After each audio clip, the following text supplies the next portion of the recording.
নমস্কাৰ আজিৰ ভিডিঅ'ত আমি ক্লাছ 10 মেথছৰ অনুশীলনী 7.1ৰ কুৱেশ্যন নম্বৰ 6ৰ পৰা সমাধান কৰিবলৈ লৈছোঁ সো প্ৰশ্নটো এনেধৰণে দিয়া আছে তলৰ বিন্দুবিলাকে যদি চতুৰ্ভুজ গঠন কৰে তেনেহলে সেই চতুৰ্ভুজৰ স্বৰূপ নিৰ্ণয় কৰা আৰু তোমাৰ উত্তৰৰ সপেক্ষে কাৰণ দাঙি ধৰা ইয়াতে ৰোমান 1 কিমান দিয়া আছে চাৰিটা এনেকুৱাকৈ স্থানাংকৰ পইণ্ট দিয়া হৈ আছে বিন্দু দিয়া হৈ আছে সো সমাধান কৰোঁ আহা সমাধান ৰোমান 1 সমাধান কৰিম আমি ধৰা হল প্ৰদত্ত বিন্দু কেইটা এই যে চাৰিটা বিন্দুৰ স্থানাংক দিয়া হৈছিল এই বিন্দু কেইটাক আমি a b c আৰু d নামকৰণ কৰিলো ইয়াত x1 কিমান হ'ব a ৰ স্থানাংকবোৰ x1 আৰু y1 একেদৰে b ৰ স্থানাংকবোৰক আমি x2 y2 বুলি নাম দিম আকৌ c ৰ স্থানাংকবোৰ x3 y3 আৰু d ৰ স্থানাংকবোৰক আমি কিমান দিম x4 y4 সো এতিয়া দূৰত্বৰ সূত্ৰ ব্যৱহাৰ কৰি আমি ab ৰ দূৰত্ব উলিয়াম আমি জানো দূৰত্বৰ সূত্ৰটো x2 - x1 whole square plus y2 - y1 whole square তো এতিয়া x2 x1 y2 y1 ৰ ভ্যালুবোৰ বহুৱাই লৈ আমি কিমান পাওঁ √8 পাওঁ এই √8 ৰ পৰা 2 * √2 কেনেকৈ পাওঁ অকনমান সিম্পলিফিকেশন কৰি দিছো চাও হা সো √8 ঠাইত √8 দিলো আৰু এই 8ক আমি কিমান লিখিব পাৰো 2 * 2 * 2 2 into 2 কিমান হয় 4 হয় তো 4 ৰ লগত 2 into কৰিলে গৈ কিমান হয় 8 তাৰ পাছত আমি এই 2 into 2 কি লিখিব পাৰো √2 স্কয়াৰ ইনটু আকৌ এই √2 থাকিবই তাৰ পাছত এই স্কয়াৰ আৰু √2 কেনসেল গৈ এইটো 2 বাহিৰলৈ ওলাই আহিব সো কিমান হ'ব 2 into এই √2 হৈয়ে থাকিব এনেকৈ আমি √8 ৰ পৰা 2 into √2 পালো একেদৰে আকৌ আমি BC ৰ দূৰত্ব উলিয়ালো BC ৰ দূৰত্ব আমি কিমান পালো √8 যেটো আমাক কিমান দিব 2 into √2 তাৰ পাছত আকৌ আমি CD ৰ দূৰত্ব উলিয়াম CD ৰ দূৰত্ব আমাক কিমান দিব √8 যৰ পৰা আমি পাম 2 into √2 একেদৰে D এৰ দূৰত্ব উলিয়াম D এৰ দূৰত্বৰ পৰা আমি √8 পাম যেটো আমাক কিমান দিব 2 into √2 তো গতিকে আমি কিমান দেখা পালো AB = BC = CD = DA যেটো 2 into √2 হয় এতিয়া আকৌ AC আৰু BD উলিয়াম কাৰণ আমাক পইণ্ট চাৰিটা দিছিলে তো এই চাৰিটা পইণ্টৰ পৰা আমি A B C D এই চাৰিটা পইণ্টৰ দূৰত্বৰ এই দুটা পইণ্টৰ আমি দূৰত্ব উলিয়ালো প্ৰথমে AB তাৰ পাছত BC CD আৰু AD তাৰ পাছত আকৌ আমি কি কৰিম AC এই কৰ্ণ বা ইংলিছত ডায়াগোনাল বুলি কয় AC আৰু BD এই দূৰত্ব উলিয়াম প্ৰথমে আমি AC ৰ দূৰত্ব উলিয়ালাম তাৰ পিছত আকৌ BD ৰ দূৰত্ব উলিয়ালাম আমি দেখা পালো এই চাৰিটা বাহু সমান এতিয়া যদি এই কৰ্ণ এইটো কৰ্ণ আৰু এইটো কৰ্ণ যদি সমান হয় তেন্তে আমি এটা সিদ্ধান্তলৈ যাব পাৰিম যে এই চতুৰ্ভুজটো কি হয় কি চতুৰ্ভুজ হয় বৰ্গ হয় নে আয়ত হয় নে ৰম্বাস হয় নে সামন্তৰিক হয় এইবোৰ আমি গম পাম সো চাও আহা সো এতিয়া আমি AC ৰ দূৰত্ব উলিয়াম ইয়াতে আমি কিমান দিলো দূৰত্বৰ সূত্ৰটো বহুৱাই ললো x3 - x1 whole square plus y3 - y1 whole square এতিয়া এই গুটেই ভ্যালুবোৰ ইয়াতে আমি বহুৱাই লৈ কিমান পাও AC ৰ দূৰত্ব √4 স্কয়াৰ যেটো আমাক দিব 4 তাৰ পাছত আকৌ একেদৰে BD ৰ দূৰত্ব উলিয়াবলৈ যাওঁতে আমি কি ফৰ্মুলা লিখিলাম x4 - x2 whole square plus y4 - y2 whole square যৰ পৰা আমি পাম আকৌ 4 পালো সো আমি কি গম পালো AC = BD = 4 গতিকে ABCD চতুৰ্ভুজৰ চাৰিওটা বাহু সমান আৰু ইয়াৰ কৰ্ণদ্বয় AC আৰু BDও সমান গতিকে ABCD কি হৈছে এটা বৰ্গ এতিয়া ৰোমান 2 সমাধান কৰিম ৰোমান 2ৰ এই বিন্দু কেইটাও আমি একেদৰে ABCD নামকৰণ কৰি ললো তো ধৰা হল প্ৰদত্ত বিন্দু কেইটা AD এৰ স্থানাংক BD এই স্থানাংকটো CD আকৌ ইয়াৰ স্থানাংক আৰু DD এনেকুৱা স্থানাংকবোৰ লিখি ললো সো ইয়াতে x1 y1 আমি এৰ স্থানাংক লিখিলো x2 y2 b ৰ স্থানাংকবোৰ লিখিলো x3 y3 c ৰ স্থানাংক আৰু x4 y4 আমি d ৰ স্থানাংক লিখি ললো তো এতিয়া দূৰত্বৰ সূত্ৰ ব্যৱহাৰ কৰি আমি কিমান পাও AB = √x2 - x1 whole square plus y2 - y1 whole square তাৰ পিছত x1 x2 y1 y2 এই ভ্যালুবোৰ বহুৱাই লৈ আমি a b ৰ ভ্যালু কিমান পাও 2 into √13 একেদৰে আমি BC ৰ দূৰত্ব উলিয়ালো x3 - x2 whole square plus y3 - y2 whole square লিখি √over দিলো সো এই ফৰ্মুলা ওয়াইজ আমি ভ্যালুবোৰ বহুৱাই ললো তাৰ পিছত আমি কিমান পালো √13 BC ৰ দূৰত্ব আমি পালো √13 এতিয়া CD ৰ স্থানাংক CD ৰ দূৰত্ব উলিয়াম তো x√(x4 - x3) whole square plus y4 - y3 whole square বহুৱালোঁ এই ভ্যালুবোৰ বহুৱাই ললোঁ x3 x4 আৰু y3 y4 ৰ ভ্যালুবোৰ তাৰপিছত আমি cd ৰ ভ্যালু কিমান পাম 5 * √2 আকৌ আমি d এৰ ভ্যালু উলিয়াম সো d এৰ ভ্যালু যেতিয়া উলিয়াম তো আমি ফৰ্মুলাটো কেনেকৈ লিখিম √(x1 - x4) whole square plus y1 - y4 whole square তাৰপিছত আকৌ √(x1 x4 y1 y4 ৰ গোটেই ভ্যালুবোৰ লিখিলোঁ সো আমি d এৰ ভ্যালু কিমান পালো √85 এতিয়া আকৌ আমি যেহেতু এনেকুৱাকে a b c d এই চাৰিওটা বাহু উলিয়াই ললোঁ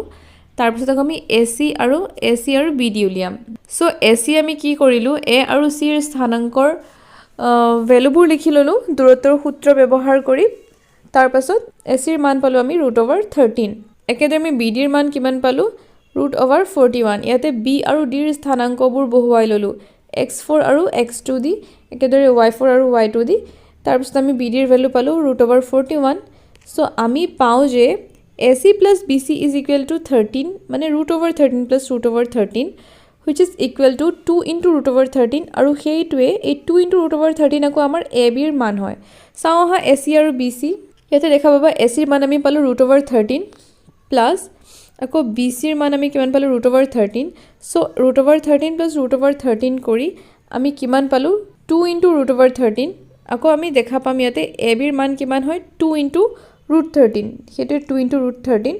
যেটোৱে হসাকৈ আমাক ab দি আছে তো গতিকে a, b আৰু c বিন্দু তিনিটা কি হয় এক ৰেখীয় হেহে ইহতে চতুৰ্ভুজ গঠন কৰিব নোৱাৰে এতিয়া আকৌ আমি লৈখিক সমাধানো কৰিম 10টা সৰু বৰ্গক্ষেত্ৰৰ বাহুৰ দৈৰ্ঘ্যক এক একক হিচাপে লৈ a b c আৰু d এই স্থানাংকবোৰ আমি লিখি ললো তাৰ পাছত আমি সাইডত কি লিখিলো স্কেল উভয় অক্ষতে 10টা সৰু বৰ্গক্ষেত্ৰৰ বাহুৰ দৈৰ্ঘ্য আমি কিমান ললো এক একক ললো এইটো হৈছে আমাৰ a b c আৰু এইটো হৈছে d পইণ্ট এনেকুৱাকৈ গোটেই পইণ্টবোৰ বহুৱাই লোৱাৰ পাছত আমি কি দেখিলো a b আৰু c এ এডাল সৰল ৰেখা গঠন কৰিছে তো আমি এই তিনিটা বিন্দুৰ পৰা যদিও আমি এটা সৰল ৰেখা পাইছো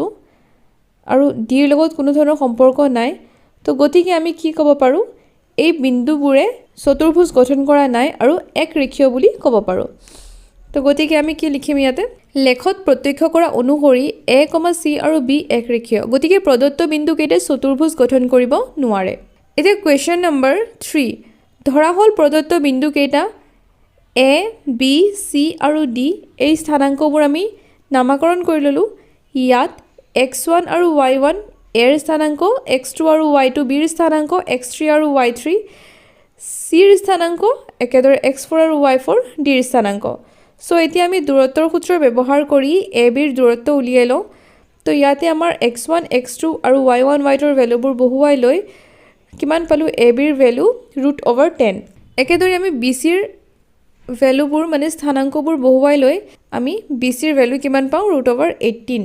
তাৰ পাছত একেদৰে cd ৰ আমি দূৰত্ব সূত্ৰ ব্যৱহাৰ কৰি স্থানাংকবোৰ বহুৱাই ললো আৰু আমি cd ৰ ভ্যালু পালো √10 আৰু d এৰ দূৰত্ব উলিয়াবলৈ আমি কি কৰিম স্থানাংকবোৰ দূৰত্বৰ সূত্ৰত বহুৱাই লৈ d এৰ ভ্যালু আমি কিমান পাওঁ √18 একেদৰে আমি ac আৰু bd উলিয়াই লম সো ac আমাক কিমান দিয়ে 2 দিয়ে আৰু bd আমাক দিয়ে √52 সো এতিয়া আমি কি ক'ব পাৰিম এতেকে ab = cd আৰু bc = da আৰু ac is not equal to bd ab আৰু cd সমান হয় আৰু bc আৰু da সমান হয় সো ab আৰু cd চাও হা এটো দেখা পাবা ab আৰু cd দুইটা আমি কিমান পালো √10 গতিকে আমি কি ক'ব পাৰো ab আৰু cd সমান আৰু এটো হৈছে bc যিয়ে দি আমাক √18 আৰু d এৰ ভ্যালু হৈছে √18 গতিকে bc আৰু da সমান আৰু ac is not equal to bd তো গতিকে যেহেতু বিপৰীত বাহুকেইটা সমান আৰু কৰ্ণদ্বয় অসমান গতিকে প্ৰদত্ত বিন্দু কেইটাই abcd সমান্তৰিক গঠন কৰিছে কাৰণ সমান্তৰিক এটা হ'বলৈ হলে আমি কি জানো বিপৰীত বাহুবোৰৰ মান সমান হ'ব লাগিব আৰু ইয়াত আকৌ কৰ্ণবোৰ সমান হ'ব নালাগে তো সমান নোহোৱা গতিকে আমি কি ক'ব পাৰো এই abcd এটা সমান্তৰিক তে লৈখিক সমাধান আমি কি কৰিম লৈখিক সমাধানত 10টা সৰু বৰ্গক্ষেত্ৰৰ বাহুৰ দৈৰ্ঘ্যক আমি এক একক হিচাপে লৈ এ বি চি আৰু ডি বিন্দুকেইটা লেখ কাগজত বহুওৱা হ'ল। তো ইয়াতে আমি এ বি চি আৰু ডি এই বিন্দুকেইটা বহুৱাই লৈ এই লেখ কাগজত বহুৱাই লৈ আমি কি দেখা পাওঁ? এটা সামন্তৰিক দেখা পাওঁ, যাৰ এই কৰ্ণবোৰ কি হয়? সমান নহয়, অসমান। সেইকাৰণে আমি কি লিখিলোঁ? লেখত প্ৰত্যক্ষ কৰা অনুসৰি A B C D বিন্দুকেইটাই A B C D সামন্তৰিক গঠন কৰিছে। এতিয়া কুৱেশ্যন নম্বৰ 7 কি কৈছে? 2, -5 আৰু -2,9 বিন্দু দুটাৰ পৰা সম দূৰত্বত x অক্ষৰ ওপৰত থকা বিন্দুটো নিৰ্ণয় কৰা। চ' সমাধান, x অক্ষত অৱস্থিত বিন্দুটোৰ স্থানাংকৰ ৰূপ কিমান হ'ব? x, 0। কাৰণ যিহেতু বিন্দুটো অনলি x অক্ষতহে আছে, তো আমাৰ এই পাৰ্টটো কি হয়? x অক্ষ আৰু এইটো হৈছে আমাৰ y অক্ষ।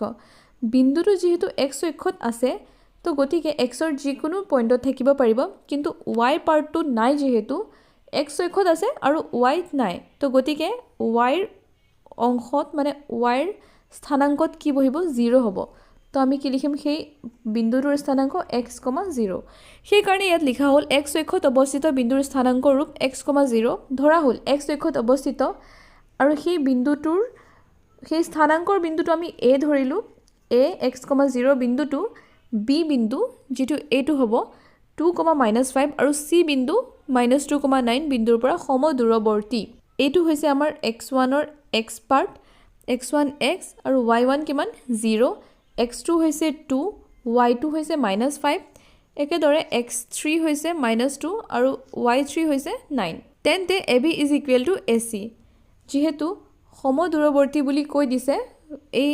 আমাৰ A পইণ্টটো B আৰু C পইণ্টৰ পৰা সম দূৰৱৰ্তী বুলি কৈ দিছে, গতিকে আমি কি লিখিব পাৰিম? AB is equal two AC। এতিয়া আমি ABৰ স্থানাংকবোৰ ব্যৱহাৰ কৰি ABৰ দূৰত্ব উলিয়াম, একেদৰে ACৰ স্থানাংকবোৰ ব্যৱহাৰ কৰি ACৰ দূৰত্ব উলিয়াম। চ' ABৰ দূৰত্বৰ ফৰ্মুলা আমি কেনেকৈ লিখিলোঁ? x2 - x1 whole square plus y2 - y1 whole square. ইয়াতে x1, x2, y1, y2ৰ ভেলুবোৰ বহুৱাই লৈ আমি কি পালোঁ? √2 - x whole square plus -5 - 0 whole square. তাৰ পাছত আকৌ 2 - x হোল স্কুৱেৰক আমি কেনেকৈ লিখিলোঁ? 4 - 4x প্লাছ x স্কুৱেৰ, কাৰণ এই 2ক আমি a ধৰিছোঁ আৰু xক আমি b ধৰিলোঁ। তো 2 স্কুৱেৰ মানে 4, মাইনাছৰ ঠাইত minus, so' 2 into a into b, 2 into 2 4 into x 4x plus আকৌ b যিহেতু x ধৰিছিলোঁ তো x স্কুৱেৰ মাইনাছ এই 5ৰ লগত স্কুৱেৰ হ'লে -5 স্কুৱেৰ। তাৰপিছত আকৌ √4ৰ ঠাইত 4 -4x প্লাছ x স্কুৱেৰ আৰু -5 হোল স্কুৱেৰক আমি কিমান লিখিব পাৰিম? 25। তাৰ পাছত x স্কুৱেৰ ঠাইত x স্কুৱেৰ, -4x ঠাইত -4x, 25 প্লাছ 4 আমি কিমান পাওঁ? 29। এতিয়া আমি কি পাওঁ? √x square -4x plus 29। এতিয়া আমি চাম ACৰ দূৰত্ব। ACৰ দূৰত্ব আমি কিদৰে উলিয়াইছোঁ? তো ACৰ দূৰত্বৰ বাবে আমি কিমান লিখিলোঁ? √x3 - x1 whole square plus y3 - y1 whole square. তাৰ পাছত x3, x1, y3, y1ৰ ভেলুবোৰ আমি বহুৱাই ল'লোঁ এনেদৰে √ৰ ভিতৰত। তাৰ পাছত অকণমান আমি ছল্ভ কৰি লৈ কিমান পালোঁ? √x square plus 4x plus 85। এতিয়া আমি কি দেখা পাওঁ? দুয়োটা ছাইডতে আমি √ৰ ভিতৰতহে নম্বৰবোৰ পাইছোঁ। তাৰমানে √, থকাৰ বাবে আমি এই √টো উঠাবলৈ এতিয়া কি কৰিব লাগিব? যদি আমি both side স্কুৱেৰ কৰি দিওঁ, তেন্তে আমি কিমান পাম? এটা চিম্পল ইকুৱেশ্যন এটা পাম। চ' x স্কুৱেৰ -4x প্লাছ 29 পালোঁ, কাৰণ এই স্কুৱেৰ আৰু এই √টো কেঞ্চেল গ'ল। একেদৰে এইটো ছাইডতো স্কুৱেৰ আৰু √টো কেঞ্চেল গ'ল। তো এতিয়া আমাৰ একদম সৰল সমীকৰণ দুটা পালোঁ, যিয়ে আমাক কি দিব? এই x স্কুৱেৰ কেঞ্চেল যাব আৰু -4x এইটো ছাইডে আছে, তাৰ লগতে যদি এই 4xটো আমি লৈ আনো, তো একে একে থকা চলকবোৰ আমি একেলগে কৰি দিলোঁ। এতিয়া নম্বৰছবোৰ একেলগে কৰিম। 85 - 29, কাৰণ এই 29টো এইফালে প্লাছত আছিল, গতিকে এইটো ছাইডলৈ গ'লে মাইনাছ হ'ব। তাৰ পাছত আমি কিমান পালোঁ? -8x is equal to 56। So' xৰ ফালে আমি কিমান পাম? -56 divided by 8। So' x is equal to -7। গতিকে প্ৰদত্ত বিন্দুৰ পৰা সমদূৰৱৰ্তী নিৰ্ণয় বিন্দুটো আমাৰ কিমান হ'ল? -7, 0। কাৰণ আমি ধৰিছিলোঁ a বিন্দুটোৰ স্থানাংক x, 0। যিহেতু বিন্দুটো অনলি x এক্সিছৰ ওপৰত মানে x অক্ষৰ ওপৰত আছে, গতিকে ইয়াত yৰ স্থানাংক 0 বহিব। এতিয়া আমি xৰ ভেলু যিমান পাম সেইটোৱে হ'ব আমাৰ aৰ স্থানাংক। তো aৰ আমি xৰ ভেলু কিমান পালোঁ? 7 যিহেতু, তো গতিকে -7 যিহেতু, তো -7, 0। aৰ স্থানাংক কিমান হ'ল? -7, 0। এতিয়া কুৱেশ্যন নম্বৰ 8, yৰ সেই মান নিৰ্ণয় কৰা যাৰ বাবে p কিমান? 2, -3 আৰু q 10, y বিন্দু দুটাৰ মাজৰ দূৰত্ব 10 একক হয় সমাধান সো একেবাৰে সহজ কাৰণ ইয়াত p আৰু q দুটা বিন্দুৰ স্থানাংক দিছে লগতে দুটা বিন্দুৰ মাজৰ দূৰত্বও দি দিছে আমি কি কৰিম এই দুটা বিন্দুৰ দূৰত্বৰ ফৰ্মুলা লিখিম আৰু ইকুৱেল টু দূৰত্ব কিমান 10 দি আছে তো 10 কৰি দিম আৰু গুটেখিনি আমি সমাধান কৰাৰ লগে লগে আমি y ৰ ভ্যালু পাই যাম সমাধান প্ৰদত্ত বিন্দু কেটা p q ইয়াত p ৰ স্থানাংকবোৰক আমি x1 y1 ধৰিলো আৰু q ৰ স্থানাংকবোৰক আমি x2 y2 ধৰিলো এতিয়া কি কৰিব লাগিব p q ৰ দূৰত্ব ইজ ইকুৱেল টু 10 যেটো প্ৰশ্ন দি দিছে তো p q ৰ দূৰত্বৰ ফৰ্মুলা আমি ইউজ কৰিম x2 x1 whole square plus y2 y1 whole square is equal to 10 তাৰ পাছত ৰুট ওভাৰ x2 ৰ ঠাইত 10 বহুৱাম x1 ৰ ঠাইত 2 বহুৱাম হোল স্কয়াৰ প্লাস y ৰ 2 ৰ ঠাইত আকৌ আমি y হে বহুৱাব লাগিব আৰু y1 ৰ ঠাইত 3 কাৰণ চাও আহা y2 ৰ ঠাই আমি চাবলৈ যাম এটো দেখা পাবা y2 যেটো অনলি y দিয়া হৈ আছে আৰু এই y ৰ ভ্যালু হে আমি উলিয়াব লাগে এটো হৈছে আমাৰ x1 y1 আৰু এই পাৰ্টটো হৈছে x2 y2 সেই কাৰণে আমি y2 ৰ ঠাইত আমি কিমান লিখিম y লিখিম তো এতিয়া এই গুটেখিনি আমি সমাধান কৰিম 10 - 2 whole square plus y - 3 whole square তেতিয়া ৰুট ওভাৰৰ ঠাইত 10 - 2 কৰিলে কিমান হ'ব 8 স্কয়াৰ প্লাস y - কিমান হয় plus so y + 3 whole square is equal to 10 এতিয়া root over 64 + y square + 6y + 9 is equal to 0 কাৰণ 8 স্কয়াৰ কৰিলে কিমান হয় 64 আৰু y + 3 হোল স্কয়াৰক আমি a + b whole square formula যদি ভাঙি দিও তেন্তে a স্কয়াৰ যেটো হ'ব y স্কয়াৰ + 2 * a * b তো ইয়াতে 2 * a হৈছে y * b হৈছে 3 তো 3 * 2 কিমান হয় 6y + 3 স্কয়াৰ মানে b square is equal two 3 square কৰিলে 9 হয় ইজ ইকুৱেল টু এই 10 টো বহিব তো এতিয়া আমি কিমান পালো root over y square + 6y + 73 is equal to 10 আকৌ আমি কি কৰিম দুয়োফালে আমি স্কয়াৰ কৰি দিম যাতে আমি এই ৰুট ওভাৰটো উঠাব পাৰো তো এই স্কয়াৰৰ 2 আৰু ৰুট ওভাৰটো কেনসেল গৈ কি হ'ব এই ভিতৰৰ y square + 6y + 73 is equal to 10 ক স্কয়াৰ কৰিলে আমি জানো 100 হ'ব তো গতিকে 100 বহুৱাইলে আমি কিমান পাও y স্কয়াৰ + 6y + 73 এই 100 টো 73 লগলে এটো সাইডে যদি আনো তেন্তে -100 ইজ ইকুৱেল টু 0 বহিব তো y স্কয়াৰ + 6y + 73 - 100 কৰিলে কিমান হ'ব -27 ইজ ইকুৱেল টু 0 তো y স্কয়াৰ প্লাস এই পাৰ্টটো যেতিয়া আমি মিডল টাৰ্ম মেকিং ফ্যাক্টৰ মানে মধ্যপদৰ বিভাজনৰ দ্বাৰা আমি কেনেকৈ কৰিব পাৰো 9 - 3 বহুৱাব পাৰো কাৰণ দেখুৱাই দিছো মধ্যপদৰ বিভাজন কেনেকৈ হয় এই y স্কয়াৰৰ সহগ আমি চাব লাগিব কি আছে যেহেতু একো নাই গতিকে আমি কি কম পাও 1 এটা আছে তাৰ পাছত আকৌ এই তৃতীয় পদ এই ধ্ৰুবক পদটো কি কৰিব লাগিব ধ্ৰুবক পদ আৰু এই y স্কয়াৰৰ সহগ দুটাৰ মাজত আমি পূৰণ কৰিব লাগিব তো পূৰণ কৰিলে কিমান পাও 27 * 1 কিমান হয় 27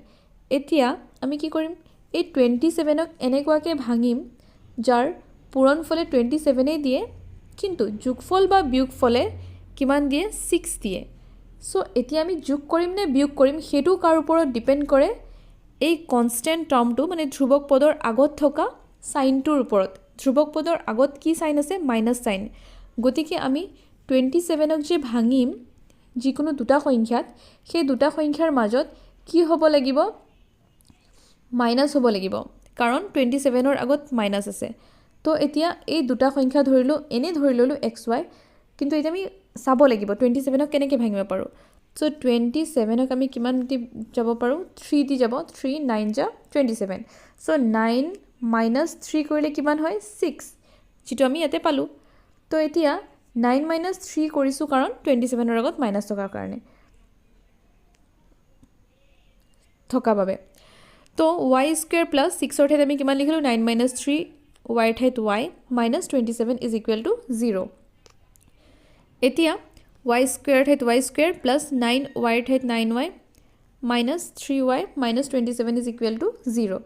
তাৰ পাছত y স্কয়াৰ আৰু 9y ৰ পৰা আমি y এটা কমন ল'ব পাৰো যেটো আমাক দিব y + 9 -3y আৰু 27 ৰ মাজত আমি 3 এটা কমন ল'ব পাৰো সো ব্ৰেকেটৰ ভিতৰত আমি কিমান পাম y + 9 ইজ ইকুৱেল টু 0 তো এতিয়া y + 9 আৰু y + 9 দুটা কমন টাৰ্ম আমি পাই গৈছো এই দুয়োটাকে যদি আমি এনেকুৱাকে কমন হিচাপে লওঁ তেন্তে কি পাম y - 3 ইজ ইকুৱেল টু 0 তো এতিয়া হয় y প্লাছ 9 ইকুৱেল টু 0 হ'ব নাইবা y minus 3 is equal to 0 হ'ব তো y প্লাছ 9 ইকুৱেল 0 যেতিয়া আমি কৰিম কিমান পাম y ৰ মান -9 আৰু y মাইনাছ 3 ইকুৱেল 0 যেতিয়া কৰিম y ৰ মান কিমান পাম 3 গতিকে y ৰ নিৰ্ণয় মান কিমান হয় -9 বা 3 এতিয়া কুৱেশ্যন নম্বৰ 9 যদি q 0,1 বিন্দুটো p 5,-3 আৰু r x, 6 ৰ পৰা সমদূৰৱৰ্তী তেন্তে x ৰ মান উলিওৱা তদুপৰি q r আৰু p r ৰ দূৰত্ব কেইটা উলিওৱা সমাধান q ৰ মান কিমান কৈছে 0 আৰু 1 আকৌ p ৰ মান কিমান কৈছে 5,-3 r ৰ মান কিমান কৈছে x, 6 বিন্দু কেইটা দিয়া আছে সো ইয়াত x1 কিমান হ'ব 0 y1 কিমান হ'ব 1 x2 কিমান হ'ব 5 y2 কিমান হ'ব -3 x3 কিমান হ'ব x আৰু y3 কিমান হ'ব 6 এই বিন্দু কেইটা যেহেতু সমদূৰৱৰ্তী লিখা আছে ইয়াত যেহেতু q বিন্দুটো p আৰু r বিন্দুৰ পৰা সমদূৰৱৰ্তী আমি পাওঁ qp = qr কাৰণ q বিন্দুটো p আৰু r ৰ পৰা সমদূৰৱৰ্তী গতিকে pq = qr সো আমি কি কৰিম প্ৰথমে pq ৰ দূৰত্ব সমান কৰিম qr ৰ দূৰত্বৰ লগত গতিকে qp ৰ দূৰত্ব আমি লিখি ললো √(x2 - x1) whole square + y2 - y1 whole square is equal to qr ৰ দূৰত্ব ইটো সাইডে লিখি ললো x3 - x1 whole square + y3 - y1 whole square এতিয়া এই x1 x2 y2 y1 x3 x1 আৰু y1 y3 এই গুটেইবোৰ ভ্যালু বহুৱাই লৈ আমি কিমান পাওঁ √5 - 0 whole square + -3 - 1 whole square is equal to আকৌ √x - 0 whole square + 6 - 1 whole square তাৰ পাছত √5 স্কয়াৰ কৰিলে কিমান হয় 25 + 4 স্কয়াৰ কৰিলে এই 3 - 1 ৰ পৰা আহিলে -4 -4 স্কয়াৰ কৰিলে কিমান হয় 16